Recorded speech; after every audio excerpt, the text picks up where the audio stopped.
Does philosophy lead to any answers or just more questions? Welcome to Philosopher's Corner. I'm John. Does philosophy lead to any answers or just more questions? It's actually a really old question about philosophy. If you watched any number of my videos, you'll figure out this trend in philosophy where, because what we're doing is we're inquiring into the nature of reality itself overall. That's what philosophy does. And each discussion we have begins with a certain portion, a certain focus of the reality, right? That's why we can go from ethics, you can go from like ethics to metaphysics to logic to economics to anything, right? You can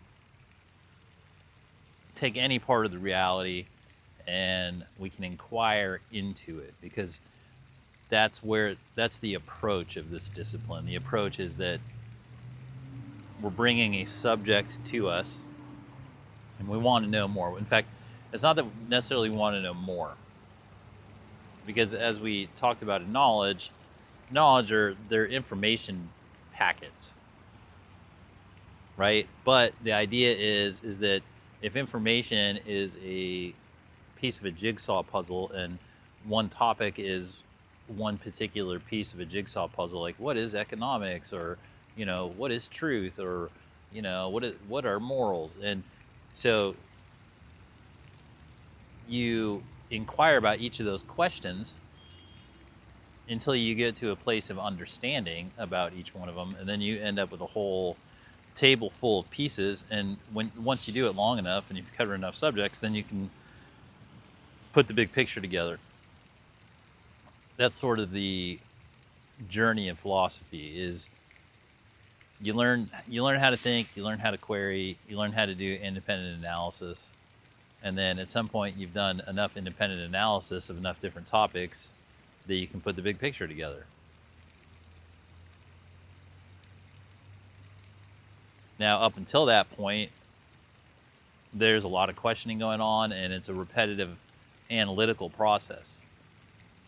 And that's kind of the point in the early stages, where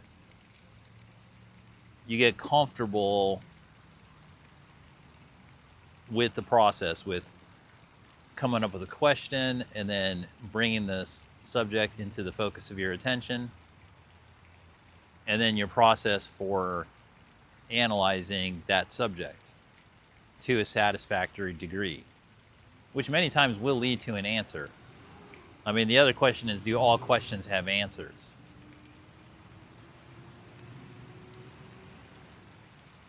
And whether or not we answer that yes or no, what we can say is that when we ask a question, we proceed down the path of inquiring or finding out or researching our way to a potential answer. Are we coming to a greater understanding or a growing understanding of the subject matter in the journey? And as long as our methods are good, the answer to that's going to be yes. So on each of these subjects, as we're gaining knowledge, as we're learning more, and there's much tangential knowledge that is gained on each intellectual query, each intellectual quest. You're always going to learn other stuff as you're researching your main topic and getting into it. And then when you get to a satisfactory answer or perspective or understanding of a particular subject, and you move on to the next one, as you repeat this process, you'll find unintentionally that as you're exploring these different topics, that they start to link up, that they'll have these tangential things, and that the principles, like you'll notice similar principles and trends as you go along all the different subjects and questions that you subject to your intellectual power. And that's when you can really start to understand your own thought process. When you start to see the trends and the through lines and how you personally are analyzing the information, because philosophy draws on all of life. Nothing's off limits. Everything about life is on the table for intellectual analysis when it comes to philosophy, which is why it's a lifelong endeavor. It doesn't leave you. And so at a certain point, when you've done it enough and you start to see the through lines and the trend lines of your own thought process and your own analytical process, especially, those thought processes are validated when you've been coming to clarity. Clarity is kind of a better way to describe the answers you get in philosophy than an answer.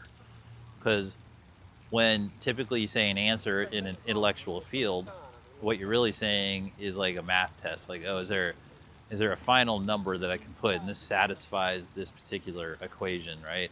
Well, in philosophy, although there are answers in many fields, there are also not those types of answers in many of the fields. Because in philosophy, the goal, it's a journey of self-development to prepare the philosopher who's engaged in philosophy to be able to achieve self-aware autonomy, confidence and security in themselves, analyzing situations and subjects, and sometimes coming to an answer, but usually coming to clarity.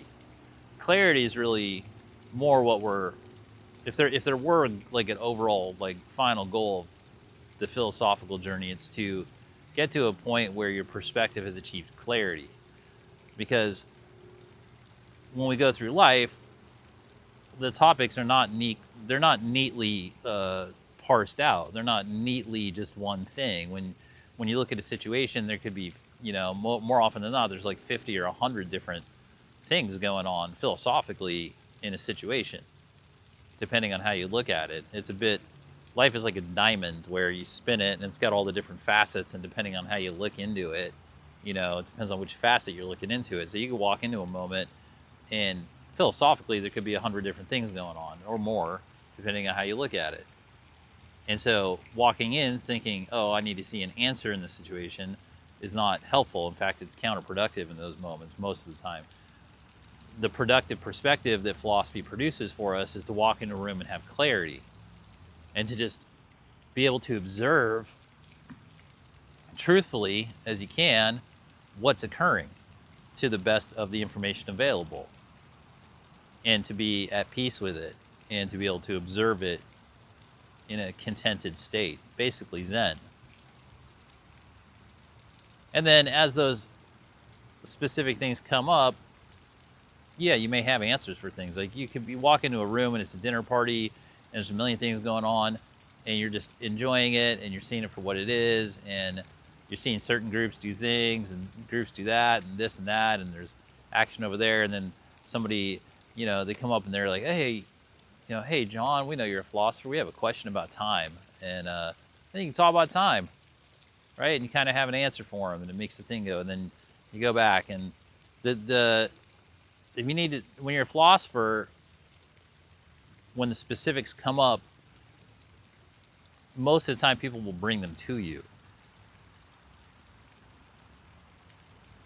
And they'll want to discuss it with you. And it's another one of those things where if somebody approaches you as a philosopher or somebody who they think has some answers, they're not necessarily going to come up and say, hey, could you just give me I'd like an answer. And then you give them like 2 words and they're like, thanks. Like, thanks, Yelp. It's not like that.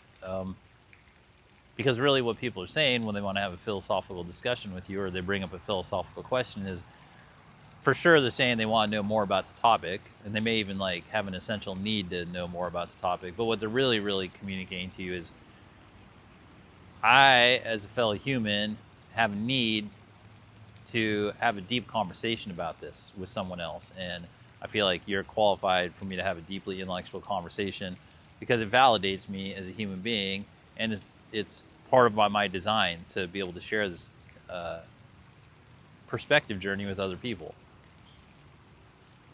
And then you can be there for them, and you can listen to them and hear them out, and you can kind of guide them with what you know or don't know, or and that's where the questions come in handy, because nobody likes to having a conversation with a know-it-all, especially about things that you can't really know it all about. But what people really like is somebody who listens well, and when they're talking, every once in a while, you ask them the right question that makes them feel good about themselves, about like, hey, we're still in this conversation, and then they continue. And that's the important part, because when the people are talking, they're doing growth, especially when they're speaking philosophically and they're really concentrating on it. It's personal growth happening in that moment. So the answer isn't necessarily the thing they're after. They're trying to come to a clarity perspective, or a perspective of clarity. And clarity relieves you of the pressures of ignorance. Now, they say ignorance is bliss, and it is, but you can only stay in it for a certain amount of time. It's inevitable that the shell of ignorance gets cracked, and you can never tell what it is, so you might as well hatch your own egg and crack out of your egg of ignorance on your own. In philosophy, from all the things I've done in life, and I've done a lot of things in life, philosophy is the safest and most time-tested path of growing self-awareness and rising oneself out of a state of ignorance into a state of knowledge, and then ultimately into a state of awareness and clarity. And really, it's just about asking questions, having good conversations, and being open to honest exchanges. And then after the exchanges, you go home and think about it. And whatever is true, it sticks with you, and whatever isn't, falls off. So that's why there's also no need to really, even if you get into philosophical arguments or debates, there's no reason to get too personal about it, because the truth is the truth, and philosophy is not a contest, and it's not a competition. It's a development process that we're engaged in independent, collaborative way as members of the same species. So, does it lead to answers? Does philosophy lead to answers? Sometimes. Does it have all the answers? No. Is it the path that leads to clarity that can allow us to understand the reality itself and sort of negate the need for specific answers? Yeah. Yeah, it can get you to a point where you know what you're seeing. But philosophy cannot see for you. Philosophy cannot think for you. Philosophy cannot hand you the answers on a platter, because it's not about the answer anyway. It's about developing your thought process and your analytical perspective so that you can see it for yourself. When I say see it for yourself, obviously it's not just with your eyeballs. It's your whole vision, your whole sense, your whole perception of the reality. It's your whole understanding of it, your whole conceptualization of it. That's where the clarity occurs. The clarity really occurs when your conceptualization of the reality comes into harmony with what the design of the actual reality is. And that is the thing that we can achieve, and it is the thing that many millions of human beings have achieved throughout our history and have well documented. Many of them have gone on to write philosophy books and doctrines and professed on street corners and university lecture halls alike, and some have even just made a bunch of videos on YouTube. But it's a common practice. It cuts across every aspect of human society, across the earth through time and space. And I think it's one of the most useful and helpful modes of life that humans have ever come up with. So it's got that going for it. So philosophy, does it lead to more questions or answers? Yeah. But ultimately, if you stick with it long enough, it does lead to clarity. And that is sort of the holy grail of this whole human experience, is to be able to know what you're seeing and know what you're living in. So it's got that going for it. Well, as always, thanks for spending some time here at Philosopher's Corner. I hope you found it helpful, and have fun.